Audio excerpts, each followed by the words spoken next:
Halo, selamat sore. Kita berada di Media Center SMPK BMW. Hari ini saya Bu Bekti bersama dengan tamu kita Pak Martono, Kepala Sekolah SMPK BMW. Halo. Bagaimana kabarnya Pak Mar hari ini? Luar biasa. Tetap semangat ya Pak? Oh, semangat terus pokoknya. Semangat. Iya. Baiklah, hari ini kita akan berbagi cerita tentang praktik baik yang dilaksanakan di SMP kita. Cerita apa ini, Mas? Ya, pengalamannya Pak Mar saja. Oh, ya. Oke. Pak Mar, akhir-akhir ini kan negara kita itu apa ya, termasuk negara yang tinggi dalam hal kejahatan korupsi. Bagaimana menanamkan pendidikan anti korupsi di sekolah kita. Nah, ini mungkin bisa menjadi praktik baik di sekolah yang bisa kita tumbuhkan semangat anti korupsi di sekolah kita. Ya, terima kasih, Mem. Memang ketika awal-awal itu banyak korupsi itu kemudian kan ada anti korupsi itu ya. KPK ya, Pak? KPK itu ya. Nah, ternyata di sekolah itu juga ada, Mem. Jadi anak-anak itu fenomenanya begini. Latar belakang kenapa saya kemudian sekolah ini mengambil tema anti korupsi terutama di kejujuran. Itu fenomenanya yang pertama itu saya lihat itu di kantin dulu. Oh gitu. Di kantin itu apa yang terjadi di kantin Pak Mar? Di sana itu kalau saya mengistilahkan Mas Darmo ngaji. Apa itu Darmo ngaji? Darmo ngaji, dahar limo ngaku siji. Nah, ini saya melihat fenomena itu korupsi ya Pak ya? Oh iya. Karena kan dia makannya 5 kok, misalnya dia makan tempe itu 5. Kemudian yang disampaikan ke yang penjualnya itu hanya 1. Bayarnya hanya 1. Nah ini terjadi di sekolah kita dulu. Itu yang pertama. Yang kedua, masih ada anak-anak yang ketika ulangan PTS itu ditemukan indikasi dia mencontek. Nah, mencontek pakai catatan atau macam-macam. Yang paling banyak adalah melihat jawabannya temannya.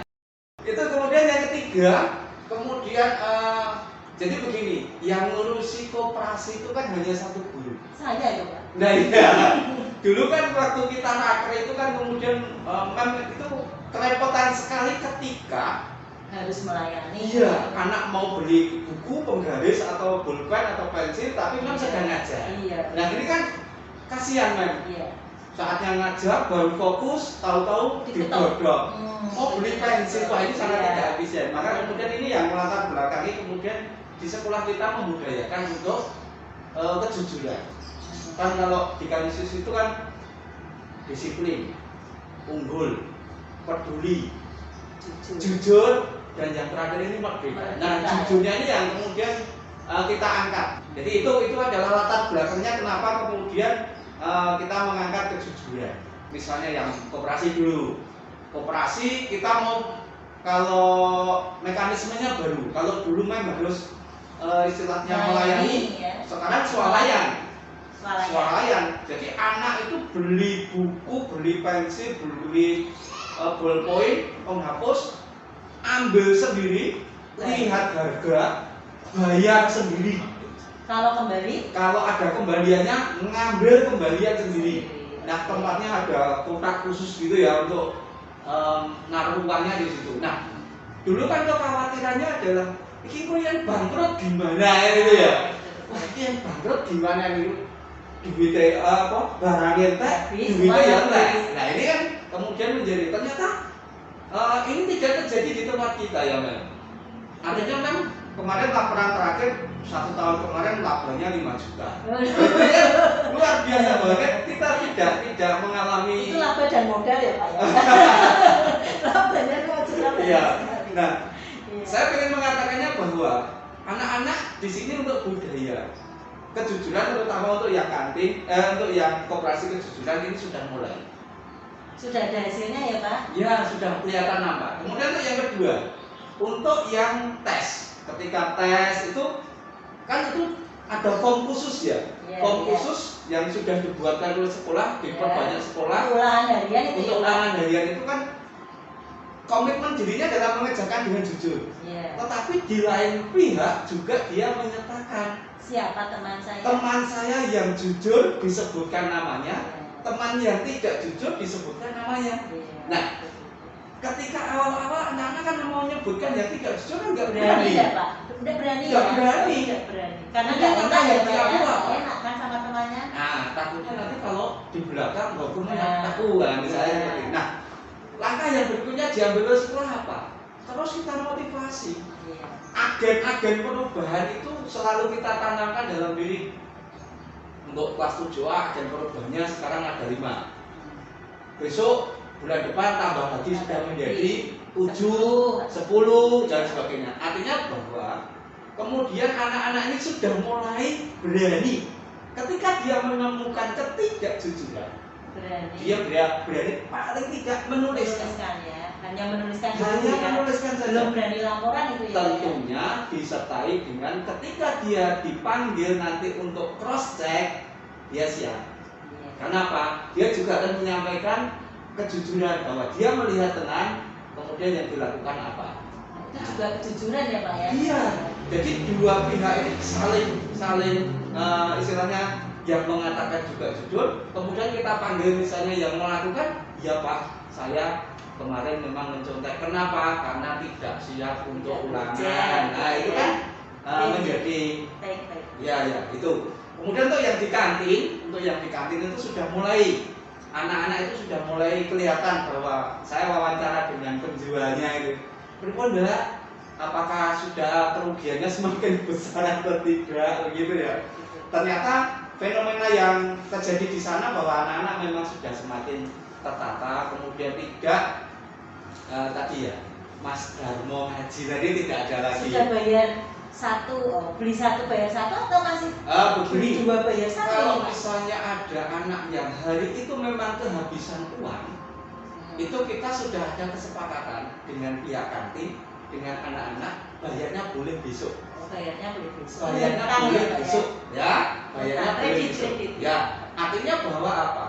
Walaupun hari ini tidak punya uang, tapi dia tetap bisa mengisi perutnya dan tetap bisa konsentrasi dalam belajar. Jangan sampai kemudian dengan tidak punya uang mencuri, kemudian ini sungguh tidak diharapkan. Artinya bahwa Mbak, nanti kalau sekiranya anak-anak nggak punya uang, nah anak-anak itu sekarang berani ngomong sama Mbak Vita. Gitu.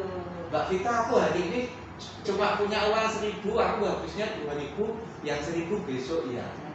Berani bilang itu sudah luar biasa. Iya, itu kan jujur juga ya. Iya, Pak, ya. itu. Jujur juga daripada mereka makan 2 atau 3 tapi hanya bayar 1. Ya, ya. Untuk yang ulangan itu memang nilai memang tidak sebagus ya. Tapi kan di sini core value kita benar-benar nampak bahwa anak-anak kemudian kita apakah ada hasilnya setelah mereka lulus dari sekolah ini Pak? Apakah testimoni ada? SMA yang meneruskan anak-anak kita ke SMA negeri ya, dia menyampaikan kalau ulangan anak Kanisius itu sudah menjadi ciri khusus bahwa dia tidak akan pernah Punya nyontek, ciri khusus tidak nyontek ya. tidak akan nyontek. Itu ciri Walaupun khasnya. nilainya jelek ya. Nggak apa-apa, tetapi memang ya ini didikan kami di Kanisius seperti ini. Ini adalah nilai kejujuran. Nah, memang ketika kita berproses ini sungguh tantangannya luar biasa. Tantangannya luar biasa. Apa saja ya? Nah, kalau tantangannya banyak ya, mulai dari anak-anak yang tidak fokus dan sebagainya. Tetapi saya pengen mengatakannya begini. Saya belajar satu hal. Ini adalah simbol atau kata-kata Santo Isidorus, yaitu ubi voluntas ibi via es et perseverantia faustum eventum caret. Waduh, apalagi. Artinya apa? Di mana ada kemauan, di situ ada jalan. Dan ketekunan akan menghasilkan buah yang sedap. Bagaimana kita berproses dari awal untuk membangun koperasi kejujuran ini? Butuh ketekunan ya. Betul. Ngajari setiap hari ngeling, Mengingatkan. ya loh. Kalau mau ada yang beli, nanti kalau mau beli di koperasi, kalau izin kan biasanya kalau orang izin mau berbanyak habis, kemudian izin sama gurunya. Gurunya ini mengingatkan nanti kalau beli mekanismenya seperti ini. Nah itu selalu dan selalu kita. Nah ketekunan inilah yang kemudian berbuah manis di tempat kita sehingga sekarang memang sudah tidak kerepotan lagi toh. Ketika ada anak-anak mau beli, udah yang penting etalase pagi, kuncinya dibuka, kotaknya disiapkan, kemudian sudah jalan dan kita tidak pernah rugi. Terus yang terlibat dalam praktik baik ini siapa saja Pak? Selain tadi anak-anak ya yang jelas. Anak-anak jelas.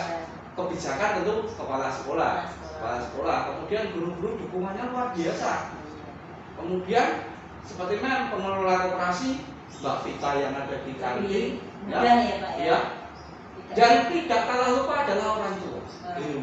Mereka selalu mengingatkan anak-anak kita untuk jujur. Ya, itu. Jadi semua pihak harus bekerja sama, tidak mungkin kita sendiri ya sekolah. Sinergi itu sangat luar biasa dan puji Tuhan di tempat kita itu solid, guru-gurunya solid. Betul. Siapa yang kekurangan pasti akan ditutup oleh teman yang lain. Nah ini sesuatu yang berbeda di komunitas kita. Demikian mungkin yang bisa sampaikan. Jadi kejujuran memang bagi saya pokok. Baik Pak, ya betul sekali bahwa yang pertama adalah jujur dulu, ya. Karena segala sesuatu diawali dengan jujur. Kalau jujur orang menjadi percaya. Itu dulu. Ya, demikian teman-teman, ini praktik baik yang kita laksanakan di sekolah kita SMP Kanisius Budi Murni Weleri. Semoga praktik baik ini bisa menjadi mungkin contoh yang baik untuk sekolah lain atau bahkan bisa memotivasi agar anak-anak di sekolah lain pun juga bisa mewujudkan dan meningkatkan sifat karakter jujurnya.